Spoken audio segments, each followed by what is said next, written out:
Nous y sommes, la fin de la saga. Et ça se termine sur un... Ça aurait pu être pire. Mais ça aurait pu être mieux, aussi. Et...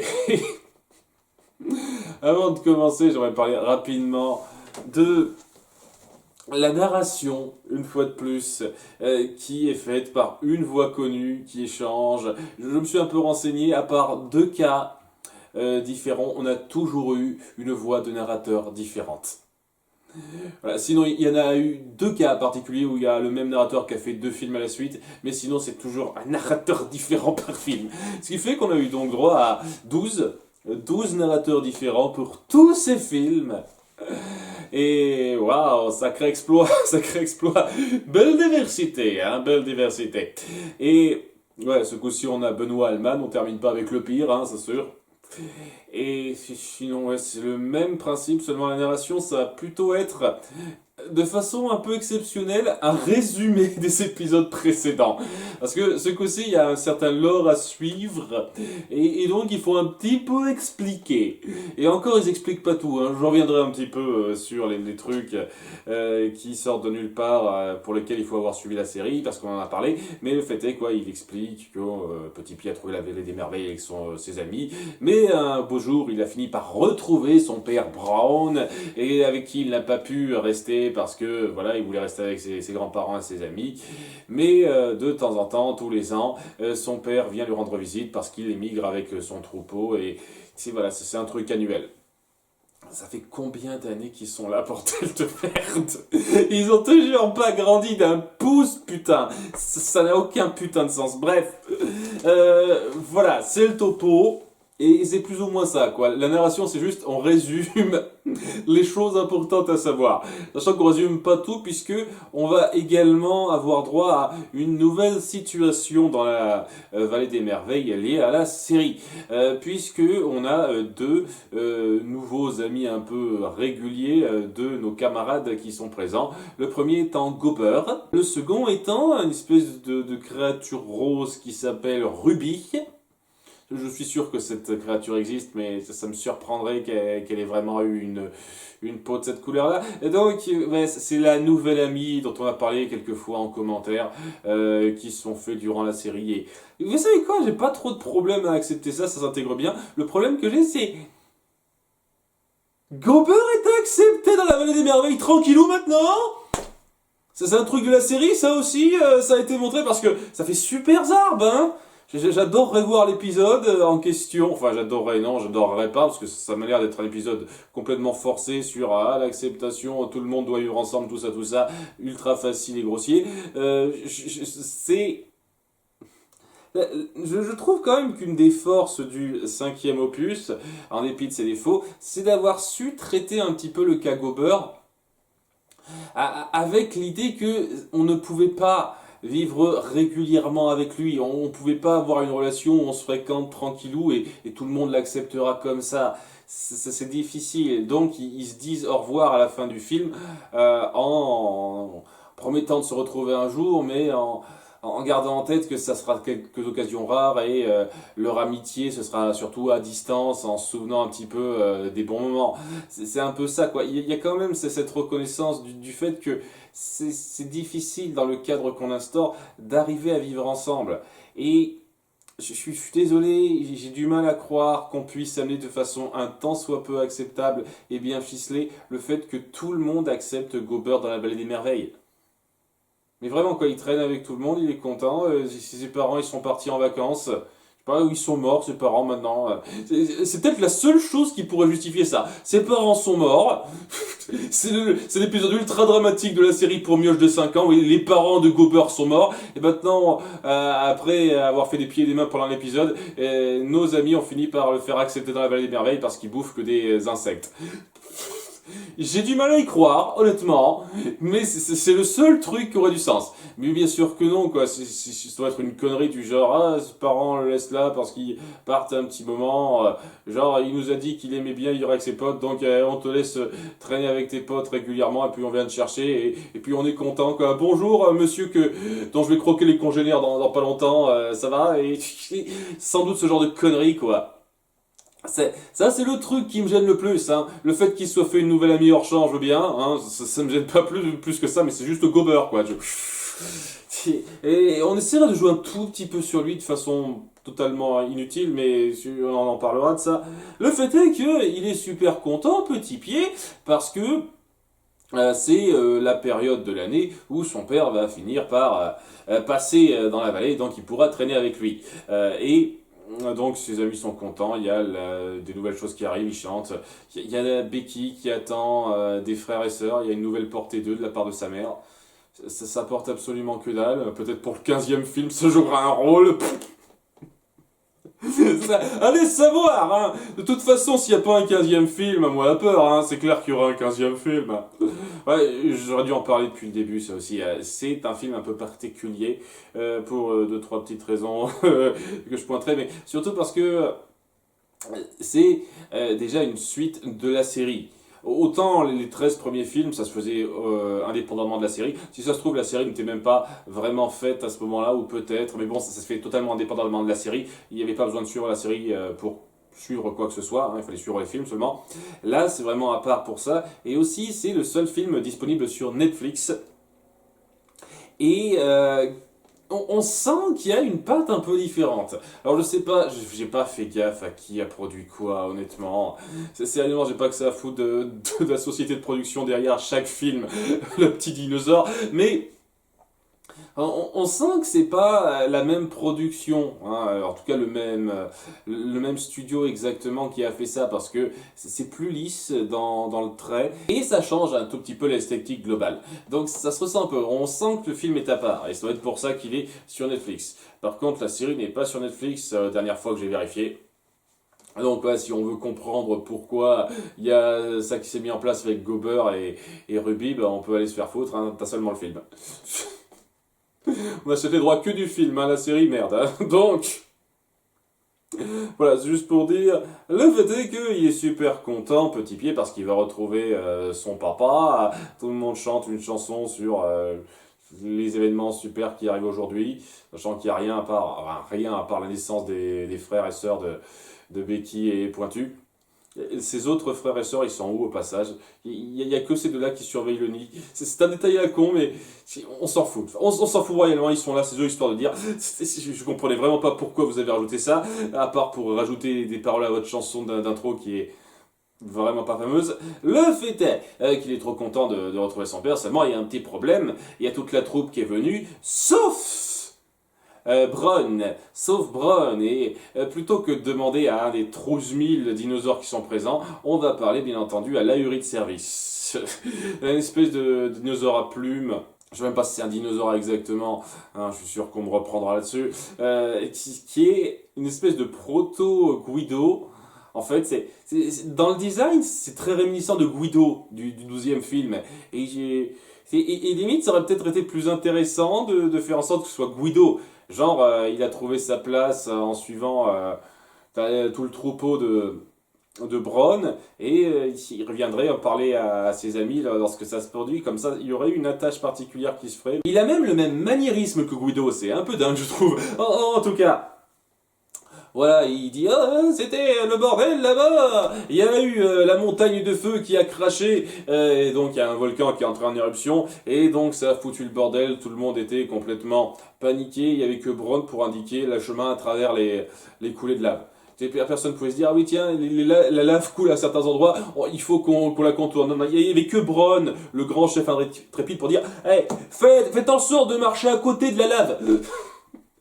On essaie de le dépeindre comme un grand chef, oui. Tout le monde est con de pas comprendre ça. Faites en sorte de pas marcher sur la lave. C'est bien, suivez-moi. Il a permis à tout le monde de se barrer, seulement il est resté derrière. Il a été un peu piégé par un éboulement, un petit tremblement de terre qui a scindé la Terre en deux. Et oui, ça s'arrête pas d'arriver ça. En fait, ça arrête pas d'arriver ces trucs. Le nombre de répétitions que j'aurais pu compter dans ces films. un tremblement de terre qui scinde la Terre en deux et qui sépare une partie des dinosaures avec d'autres. Il y a un truc que je vais compter là aussi, là, je vais me pencher un peu là-dessus, mais ouais, c'est un peu dingue le nombre de répétitions quand on y pense. Donc voilà, le père de Petit Pied est en danger, il se dit, il faudrait faire quelque chose, grand-père, grand-mère. C'est dangereux, petit. Laissons les choses se faire. Attendons que le volcan se calme et nous irons chercher ton père. Enfin, ses cendres parce qu'il sera mort. Aucune considération et c'est le truc de base pour que Petit Pied, brave et interdit, aille sauver son père lui-même. Je dis pas que c'est pas compréhensible ou quoi que ce soit, c'est totalement saisissable, mais ouais, une fois de plus, ça se répète pas mal ça. C'est souvent, tiens, on peut pas faire ça, donc Petit Pied se dit, s'ils veulent pas faire, bah, moi je fais. C'est lorsqu'il est mis au pied du mur et qu'il n'y a pas de solution, donc les adultes veulent pas, bah, je fais. Ça se répète pas mal ça aussi. Donc je dis non, ok, très bien, personne n'y va, je vais faire cette expédition héroïque, titre, pour me rendre là-bas en passant par différents coins dangereux, parce qu'évidemment il y a des tonnes de coins dangereux par lesquels passer avant de s'y rendre, pour retrouver mon popo et le sauver. Ses amis sont pas partants tout de suite, mais se disent non, on va pas le laisser tomber, donc ils le suivent après, un peu pour l'effet dramatique, genre on n'est pas sûr, mais on le suit quand même parce que c'est notre pote. Et ça va être donc la grande aventure héroïque.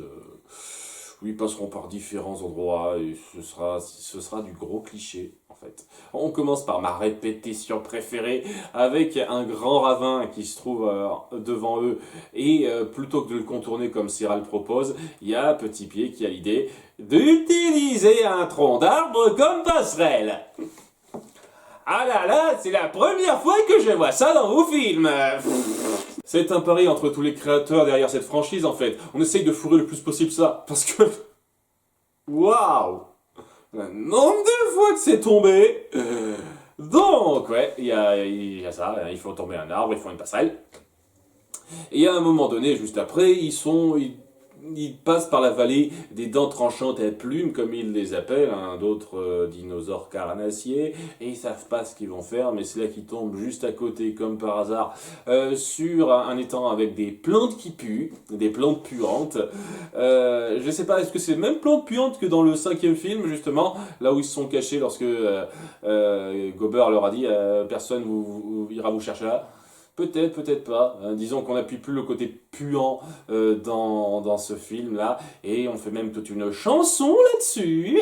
Il faut que toi aussi, tu piques et fouettes, tu fouettes et piques. Ça pique et ça fouette. Toujours gamin, hein. Donc le plan évidemment c'est de s'en mettre dessus pour pas attirer l'attention, masquer son odeur. Ça marche pendant un moment, mais ils finiront par tomber sur un petit coin d'eau et ils décident de se baigner dedans et ils comprennent pas que qu'en se baignant dans un coin d'eau, ça fait partir les feuilles puantes et ça attire les carnassiers puisqu'on vous repère juste après, quoi. Ouh, donc ils doivent se barrer, il y a un moment d'action un petit peu intense qui passe correctement. Ils finissent par se trouver un petit peu épuisés de ce qu'ils ont fait, donc ils dorment un moment. Et c'est là qu'on passe à l'intrigue bis, la mini sous-intrigue inutile, mais pas non plus totalement à négliger dans un sens, parce que ça appuie quand même qu'on s'inquiète d'eux, ou les parents de Petit Pied et compagnie remarquent qu'il n'est pas là, et donc il y a le père de Serra et le grand-père de Petit Pied qui disent « Ok, on va y aller, on va aller les retrouver. » Il y a même le grand-père qui dit, enfin le père de Serra qui dit « Ouais, ils n'ont pas arrêté de nous désobéir, ça commence à être un petit peu lourd, hein. » Ça se répète un petit peu, hein. Mais c'est vrai, je suis assez d'accord avec toi, Topsy, hein. Je suis assez d'accord avec toi. Donc, ils y vont, ils sont guidés par le Dino Ahuri et ils sont même suivis par Gober et Ruby. Si Gober qui sera un peu utile parce qu'il a son flair, il a un super flair grâce au fait que c'est un prédateur qui lui permet de trouver la trace de Petit Pied et compagnie. Et à quoi tout cela servira-t-il? À rien!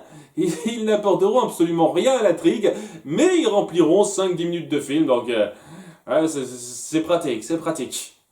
Et dans un sens, je ne vais pas non plus dire que c'est complètement inutile de montrer que oui, les parents de Petit Pied et compagnie s'inquiètent pour eux, ils essayent de faire quelque chose, quoi.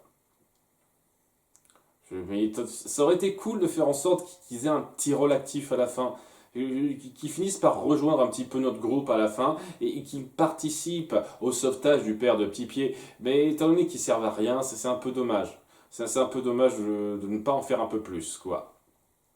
En tout cas, on va suivre donc très majoritairement Petit Pied et compagnie, qui se perdront un petit peu en chemin, et au bout d'un moment, Petit Pied finira par en avoir un petit peu marre du fait qu'il perde du temps, et il se disputera avec Serra sur ce qui est bien à faire. Serra dit t'aurais dû m'écouter pour faire ci, non, avec vous je perds mon temps, je me débrouillais peut-être mieux seul, dispute, on se sépare, tout ça. Exactement comme dans le premier film. En beaucoup moins fort, évidemment, puisque dans le premier film, ils se connaissent à peine, ils doivent apprendre à se faire confiance. Là, ils se connaissent depuis des lustres maintenant, même s'ils n'ont pas vieilli d'un poil, mais ils ont toujours ce genre de comportement. Après, je dis pas que ça amène à une chanson plutôt sympathique. Mais pourquoi ne voit-elle pas qu'il faut suivre, que le chef c'est moi?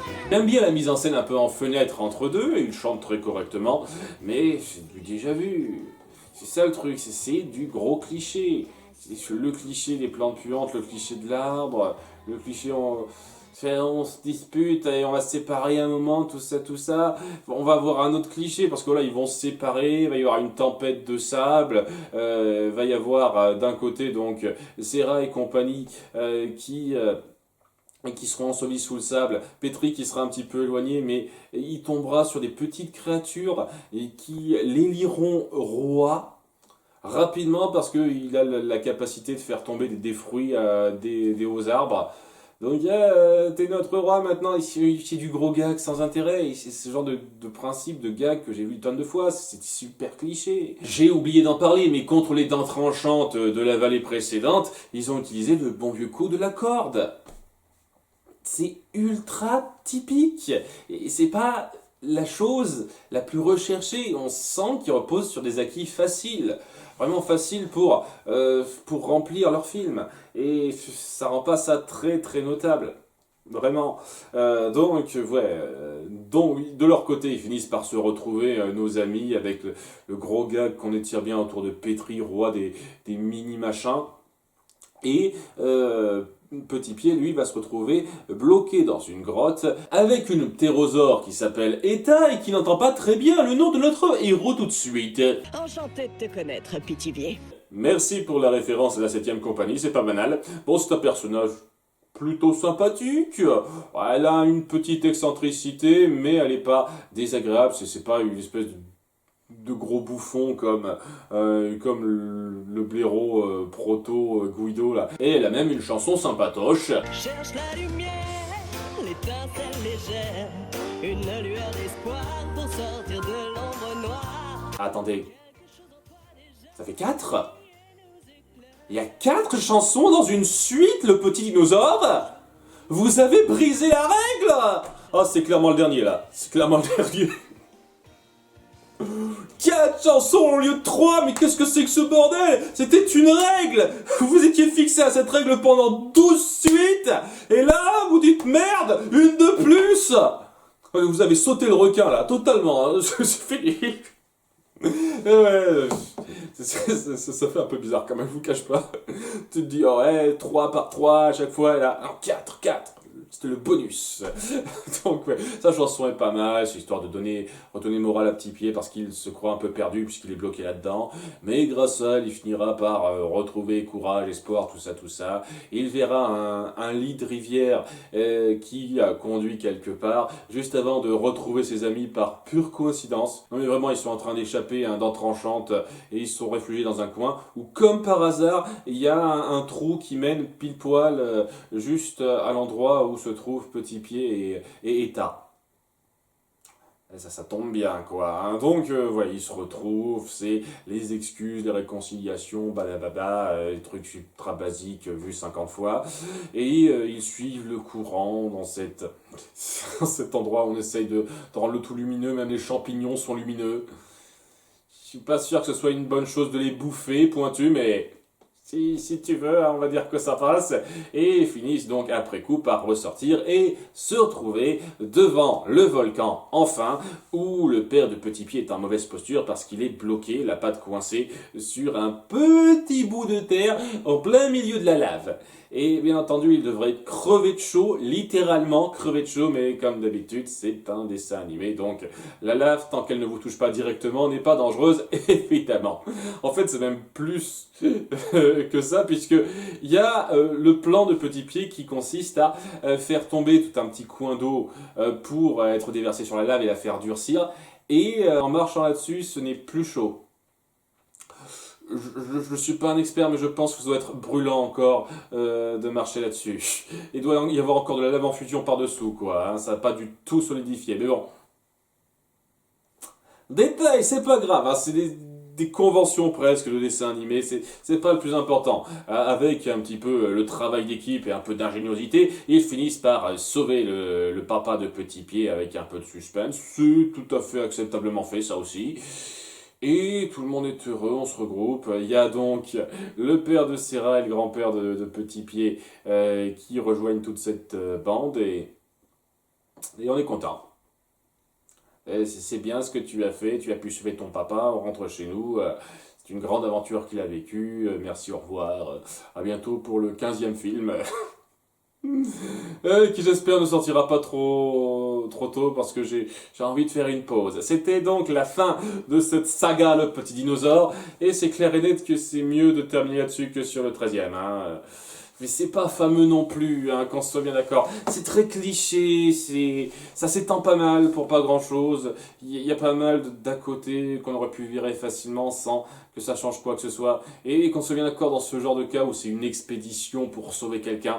Évidemment que chaque obstacle n'a pas à être lié à quelque chose de très fort dans l'intrigue. Évidemment, ça peut être des tonnes de choses secondaires, mais disons que c'est pas le plus palpitant et c'est pas le mieux mis en scène qui soit, mais une bonne partie du temps ça passait acceptablement, quoi. Mais il y a quand même une majorité du temps, enfin une partie non négligeable du temps où c'était ultra plat et un petit peu con-con. Hein.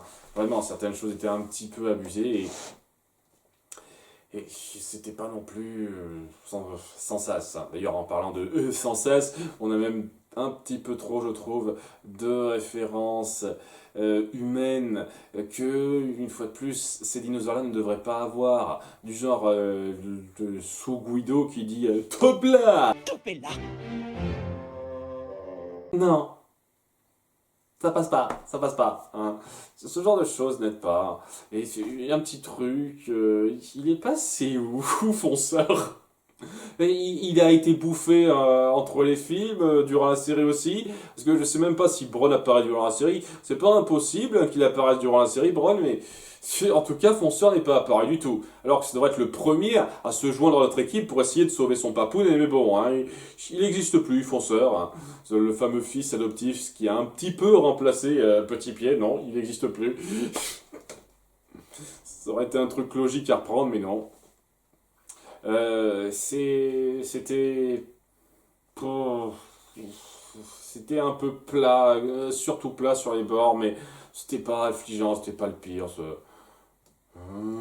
8 et demi, 8. C'est un peu trop plat quand même, hein, un peu trop facile et cliché sur les bords, quoi. 8 sur 20.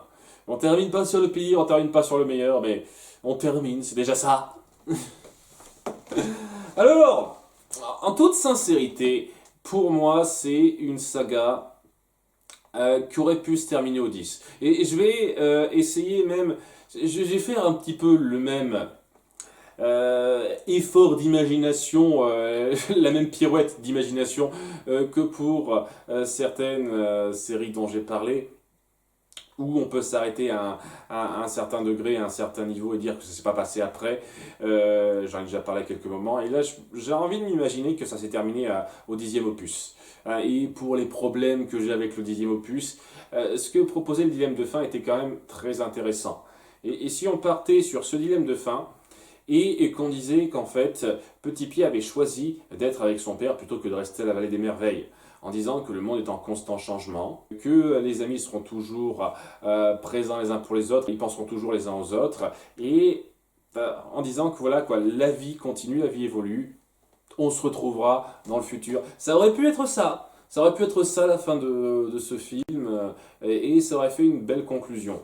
Là, tel quel, c'est un énième film qui peut amener à une N plus unième autre suite, et ça n'a pas grande valeur. Ça n'a pas grande valeur. Mais voilà, c'est fini. Et est-ce que je regrette d'avoir suivi toute cette saga? Non. Je regrette d'avoir suivi certains films. Et honnêtement, oui, j'aurais pu m'arrêter au 10e.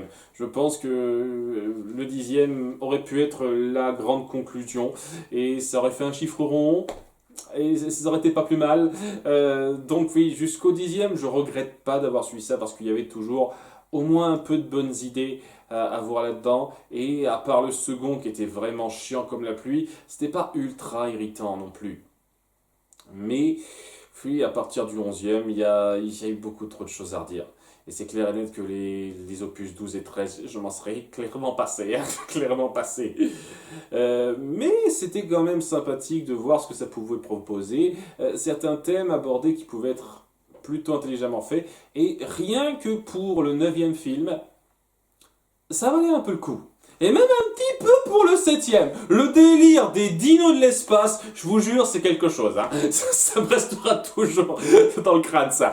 Le délire des dinos de l'espace, ça... Mais, ouais. Tout ça pour dire que, en dépit de la médiocrité majoritaire et de l'écriture à revoir présente trop souvent dans ces suites, il n'y a pas rien à en tirer, il n'y a pas tout acheté. Il y a des choses bien à retenir là-dedans et je suis pas mécontent d'avoir découvert ces choses bien en dépit des gros problèmes. Voilà, moi qui m'attendais à ce que ce soit plat et sans intérêt à partir du second film, j'ai été agréablement surpris de voir les thèmes qu'on pouvait aborder jusqu'au 10e film, même un tout petit peu le 11e, et ça vaut quelque chose, ça vaut pas rien. Et maintenant, je suis content de connaître toute une saga autour d'un de mes films animés préférés. Voilà, une fois de plus, le premier opus, Le Petit Dinosaure, reste un de mes films animés non Disney préférés, un de mes films animés préférés même. Donc, je suis content de savoir. Il y en a certains, j'aurais pas été contre les sauter, mais bon, tant qu'à faire, autant tout faire, autant tout traiter. Mais je suis content d'avoir découvert cette extension pour ce qu'on pouvait y trouver et les pertes de temps un peu trop grosses dedans aussi, hein, dont on peut se moquer. Hein, c'était aussi un peu de matériel sympathique à traiter, ça aussi. J'espère que cette série de vidéos vous aura plu. On se retrouvera donc dans pas très longtemps pour les réacs sur les désastreuses aventures des orphelins Baudelaire. Je vous remercie d'avoir suivi. À très bientôt. Bye.